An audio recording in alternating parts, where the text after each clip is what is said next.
Today's thought: our greatest weakness lies in giving up. The most certain way to succeed is always try just one more time. Now we start with statistics.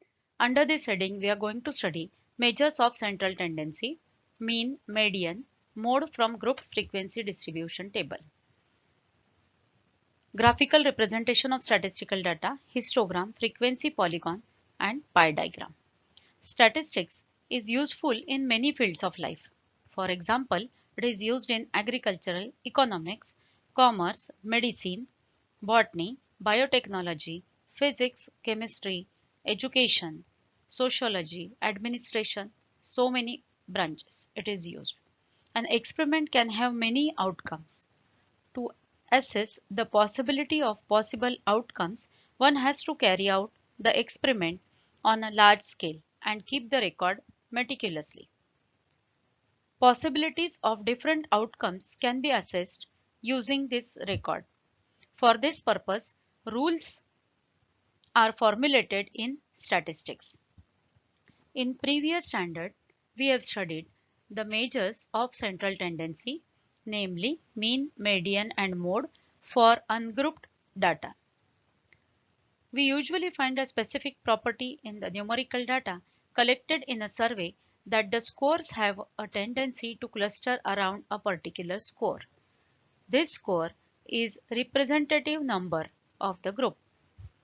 The number is called measure of central tendency. Mean of statistical data, that is the sum of all scores divided by total number of scores. So it is denoted by summation I ranges from 1 to n xi upon n. So here bar x, that it represents the average of the given data. So this is mean is equal to summation I ranges from 1 to n summation xi upon n. Mean from classified frequency distribution. When the number of scores in the data is large, it becomes tedious to write all numbers in above formula and take their sum. So we use some different methods to find sum.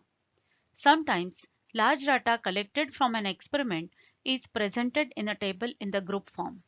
In such case, we cannot find the exact mean of statistical data. So let us study the method.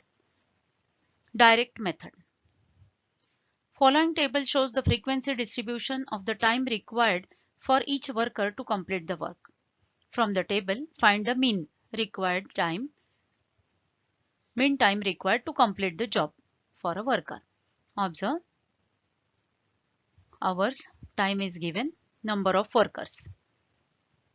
So first column, that is class, time in hours. So it is written 15 to 19, 20 to 24. So copy down, complete first column, class. Then class mark. Class mark is the midpoint of the class. So 15 plus 19 divided by 2 is 17. 20 plus 24, that is 44, divided by 2, that is 22. 25 plus 29 divided by 2 is 27. 30 plus 34, 64 divided by 2 is 32. 35 plus 39 divided by 2 is 37.